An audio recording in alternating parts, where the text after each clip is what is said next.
Thanks for tuning in. I'm Ben Aston, and this is the Digital Project Manager podcast from the digitalprojectmanager.com.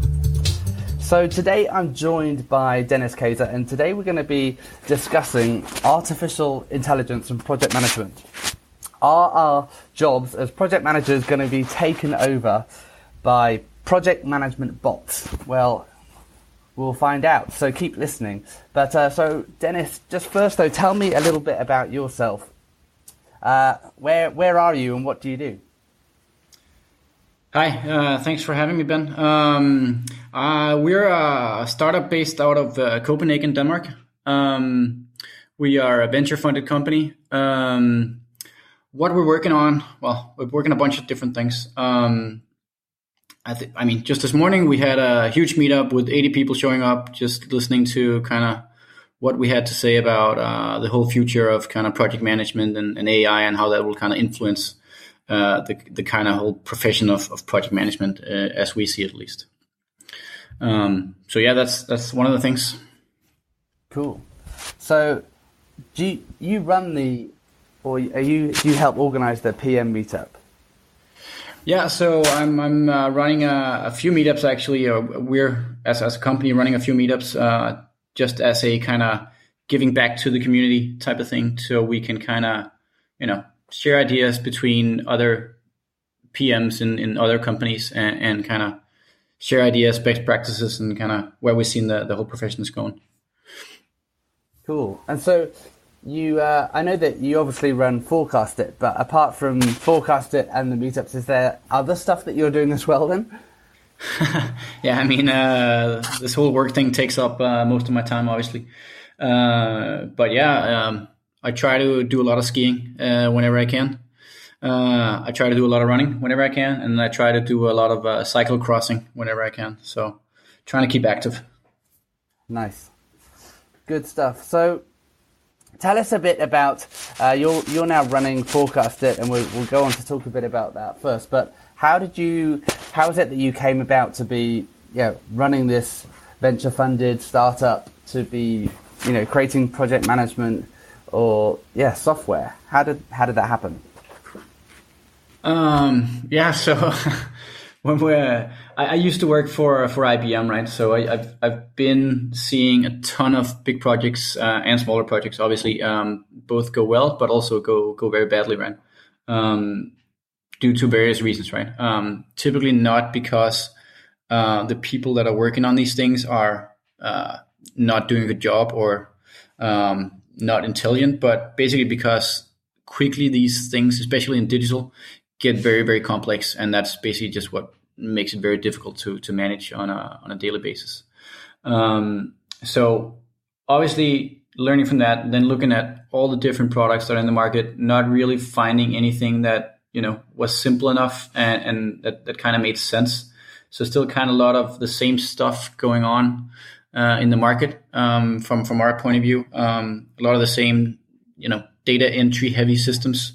So we're trying to kind of reduce that and kind of trying to take out all the boring stuff of being a PM, so they can kind of focus on the more fun stuff of like being creative and innovative and stuff like that, right? So there was a bunch of people when we started this that was like saying that it was a terrible idea, but luckily we've proven them to be wrong about that, and now are showing that we can actually make a big difference in the current space, I think.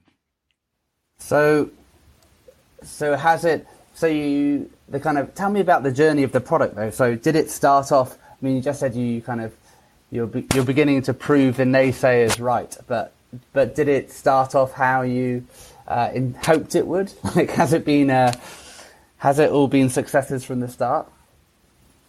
So we started this company about 3 years ago. Building a product that was like way more enterprise, way more similar to actually the other products in the market. And we found that to be actually just a bad idea, right?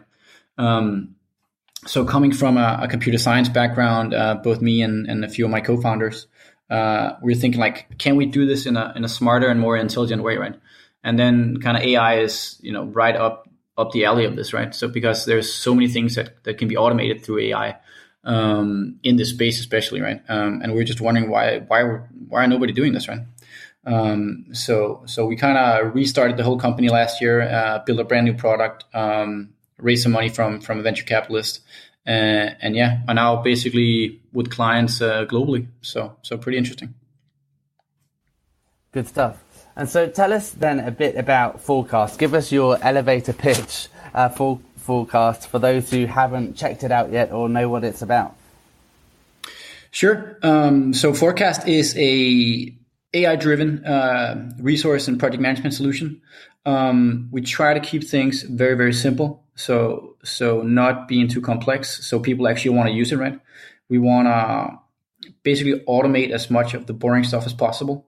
And then obviously let you integrate to whatever best practice or whatever favorite products you have. So you get like a fully end-to-end synchronized solution. So this being like, invoicing, your whatever, your Slack, your Google Drive, whatever you want to kind of connect to, we make that very, very easy. So you can get like a full perspective of what's going on. Cool. So let's talk about AI for a second then. So for people who don't know what AI is, what is AI? So AI is a very broad topic, right? But I mean, AI basically in the sense that we're using it is basically learning from all the stuff that is going on. So in this case, in projects, right? So learning from, if things usually take longer or shorter for a certain client, if your budgets are way off, and we kind of realize that over time that things are usually slower, for instance, then the AI kind of picks up on that and actually helps you improve. So whenever we kind of learn, Ben might be slow at Java, right? But he might be super fast at HTML or something like that, right? Then the AI will pick that up and then will actually help you prioritize the work that you need to do. So you don't have to kind of manually sit and shuffle all this stuff around. Cool. So the system is automatically or automagically increasing people's allocations for certain things, and in the background trying to do some kind of resource leveling thing to smooth out the, like, how is there a way that you're setting like priorities in terms of maximize revenue or maximize the amount of billable hours people are doing, or how does the system know what's a priority? So first of all, actually, we're not doing anything automatically, because that actually often confuses people more than it helps them. So what we do is we actually help and recommend things that you could do to improve your plan. So for instance, our kind of core audience for our product is typical, an agency or like an advertising consulting company, that type of business where they want to kind of maximize the hours they have. So they want to have high utilization, right? But they also want to make sure that they're actually doing the projects for the clients that are kind of the good clients, right? So you'd actually be so surprised at how many web-based agencies that are,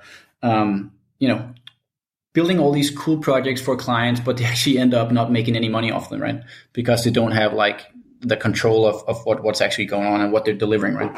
Yeah. Cool. So it's not making decisions for you, but it's just making suggestions. Hey, if you've got Ben working on your HTML, he'll probably be all right. but as soon as you put me on something else, I might be a bit slower. And it kind of, so is it comparing estimates versus actuals on certain allocations? So you have to get quite granular in terms of the resource allocations and what people are exactly working on. So that was actually one thing that was important for us, is that you can actually use it at any level you want, right? So you don't have to use it very granularly. You can if you want to. But for a lot of companies, they don't want to kind of bother with all that kind of detailed stuff, right? But yeah, it learns from basically a lot of aspects, right? So it will learn, which clients are the ones that are the best for you, right? Which people are most efficient at what stuff, right? How do we pack the schedule for people in an optimal way so they don't get either too little to do, but also don't get too much to do, right? Because there's actually nothing worse than just having, everybody probably knows that type of project manager that just kind of overloads you with stuff, and then you're just super stressed for 2 weeks, and then you have to go home sick for a week, right? So that doesn't really work either, right? So it's kind of all about balancing the whole thing, right? Clever stuff. So in the process of creating this artificial intelligence and creating, I guess, all these rules, what were you basing it on your own internal projects, or how did you kind of create these algorithms that decide what's a smart thing to suggest and what's not? Yeah, so basically what we did, so we built this whole AI thing from the ground up, right? So I have some very clever guys with some fancy degrees in both the machine learning, AI, and computer science, right? But what we did is we actually got a whole bunch of project data from a lot of different companies, and we kind of pulled that into a big database, and then we trained the machine on that, right? So what actually happens is that once you create a new account in Forecast, you basically get going very, very quickly, because you're starting off of a baseline data set of, I think right now it's about 5,000 or 6,000 projects, and there's like more than 3 million hours worth of stuff in there or something like that, right? So it's actually a pretty substantial data set already. But then as you start working in it, right, then it will kind of tweak itself to work, or kind of figure out how you're working, right? So we'll actually learn and pick up stuff from your company, and that will kind of just be unique just for you, right? So in that sense, it actually, it just, the more you put into it, basically the better it gets. Nice. So and kind of where do you see this going then? So right now you're using artificial intelligence to improve, estimates, budgets, work plans, resourcing. What's the end goal here? Is it to make project management redundant, or how does project management fit into artificial intelligence? If a machine can make all the right decisions for us, where do you see the role of PM, kind of what do you see it evolving into? So I definitely don't think that the PM will ever not have a job. I see it more as an aid to actually take away all the stuff that is, all the boring stuff for a PM, right? So instead of having to spend a few hours every day or every week, fiddling with a resource plan, why not have a system that actually helps you plan this, right? So you can spend your time on actually maybe talking to the client, or helping develop the project, or whatever you kind of want to do. That's kind of more on the creative, human side, I guess, right? So we basically want to take out all the boring stuff and make the work more fun. So I think, like, if you're looking into the future, I think you asked that, then what some of the things we're working on right now actually is we're working on a basically what we call an AI assistant. So basically be an assistant that you can ask questions about your projects, or ask it to do stuff for you, and it will basically then do that, right? So the same as having a real human project assistant, but just like a super powered one, because it knows everything that's going on, right? And has kind of full visibility into everything. So all your clients, all your projects, all your people, right? Yeah, that's really cool. I saw something. I read an article. I read an article just a couple of weeks ago about something similar, because I think one of the interesting challenges for PMs is this, the fact that so much of our time is spent answering questions where people just don't know where to find the information. So, for example, like the classic one, what job number is this? Or like, what job am I, where should I be putting my hours? Or how much was that project? How much did we spend on that project last year, where we did some banner campaign for whoever? And just having being able to have some kind of I mean, I totally agree. Would be great. I totally agree. It's like, just imagine just being able to ask an assistant saying, okay, what are currently, like today, what are my 5 most high risk projects, right? Which one should I be worried about? That would just be like an immense help in your daily work, and you don't have to kind of sit and shuffle through all these lists of different stuff, right? You basically just ask the AI, and they will tell you exactly what you need to know, right? At a instant. Yeah. And so how are you working on that as an integration through Slack? I think the one I saw was like an integration through Slack, so you could ask, you could ask questions through Slack. But would you, are you building it out within the system, or like to be able to query other tools as well? So we're actually building it out into other tools, right? So you could use Slack if you wanted to. That's not a problem. You can just connect it to Slack, and you could use that as the interface if that's what you want to do. But also we're actually providing our own interface within the application, so you can ask that as well, right? So basically, what the Slack bot does is it actually just queries our service, right? So in the end, everything is known because we're connecting your systems, right? So that's why you're able to ask a lot of advanced questions that a lot of other normally you wouldn't be able to do this unless you had like a person that actually knew this stuff, right? Yeah, and I think improving the lives of the resource manager, who's often the one at the brunt of all the stupid questions that people ask, or as a PM, if you're asked, keep on shifting your resourcing around, and actually it doesn't need someone else. It doesn't need someone to do that when it could be done through just artificial intelligence, just being able to tell the system, hey, my project's been delayed by a week, shift out all my resourcing by a week, and let's start it, say, next Monday rather than this Monday. It shouldn't need to go through a resource manager for that to happen. But so much of these are like, we have so many manual processes, and even things like opening a new job number, or creating a weekly status report. If you could just write a command and get that generated for you, that would be awesome. Yeah, I totally agree, and that's what we want to do, right? We want to automate the stuff that's boring, right? And then you can focus on the fun stuff. So I mean, I just had a client meeting yesterday with one of our clients, and she's like, "Wow, you guys, you're saving me like 2 or 3 hours a day of just like usually just sitting and shifting resources around." So just that is like that proves the case that it's that's nice, right? That you can help people in that way, right? So she could spend the 2 hours doing something more fun than sitting and kind of dragging and dropping people on a timeline, right? Yeah. No, that's great. Have you had any other kind of interesting feedback of how Forecastit has helped people in ways that you weren't expecting? Actually, it's going to sound a little boring, but it's actually not that unexpected, because I mean we focus a lot on talking to our clients, right? So we have very, very deep interaction with all our clients to make sure that we're actually building stuff that helps them on a daily basis, right? So we take that feedback loop very seriously. I mean, our UXer, she usually has around 5 to 10 sessions with clients a week, 1 hour sessions, where she just kind of gathers feedback on how is it to use and how nice it is and what doesn't work and how should we fix it, right? Cool. And so apart from the kind of the PM assistant, what else is in store for Forecastit? Where do you see it kind of in 5 years' time? You've built out your PM bots system. What's next? Like where do you think you'll be in 5 years' time?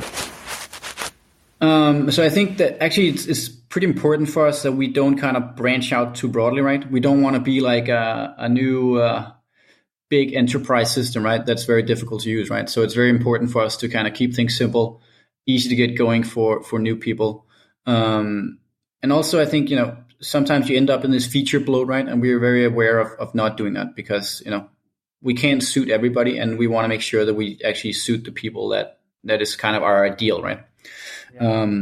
So I think on kind of the product side, it's definitely, making the AI really, really amazing. It's not easy to do. It's actually a pretty big task.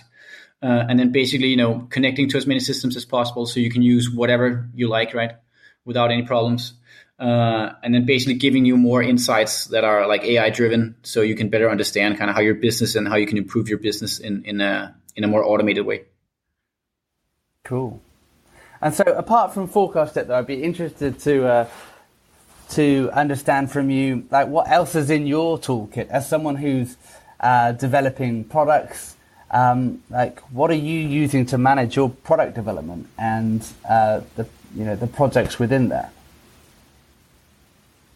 So we're definitely dog fooding, right? Because otherwise it wouldn't make much sense. So it's a little bit made up, but we're using our own product to develop our product, right? And that's very important for us also because, if you're building a product and you're not using it yourself, something is wrong, right? You should hopefully have built a product that you'd want to use yourself.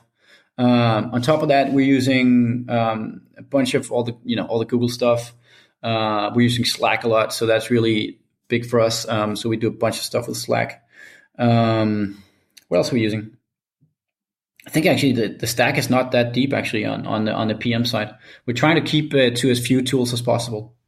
So you're not using JIRA or Trello or any for task management, or no, you're kind of back. No, we're using our own system to do that. So we're fully capable. Actually, we just won a client over from JIRA last week. The thing with complicated products is that you will end up with a lot of people that never use it because it's just difficult and annoying to use, right? So we're basically trying to not do that. Yeah. No, and I think the big challenge one of the things that you've talked about a bit is enabling people to do their best work and not stifling creativity. And whilst JIRA might be JIRA is kind of the de facto project management standard, I'd say now. Product management standard, because it is very robust, and for development, you can get really granular, you get lots of control, but whilst developers might like it, everyone else hates it. Exactly. So it's this balance between, do you use Trello up to development, and then when do you start using JIRA? But it's having a system that everybody enjoys and can agree that does everything that you need it to do.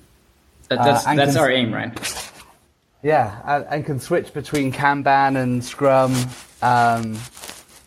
Show the client the Gantt chart if that's what you need, right? All that stuff, right? So, but without it being too difficult, right? It's actually funny because I had a talk with a friend the other day, and he said now his wife got a job as a digital PM, and he was now learning her JIRA, and it was really not fun, and it required a lot of gin. So that was kind of his take on that. So yeah, no, it can be a bit complicated, but hey, cool. So thanks so much for joining us, Dennis. It's been great having you with us. Thank you. Thanks for having me. Always fun to talk about stuff that we're passionate about. So great stuff. If you'd like to contribute to the conversation about artificial intelligent project management, check out the article on the digitalprojectmanager.com, and join us on Slack as well. We've got a community of digital project managers discussing all kinds of interesting things about project management. So head to the community section of the digitalprojectmanager.com and join the conversation there. But until next time, thanks for listening.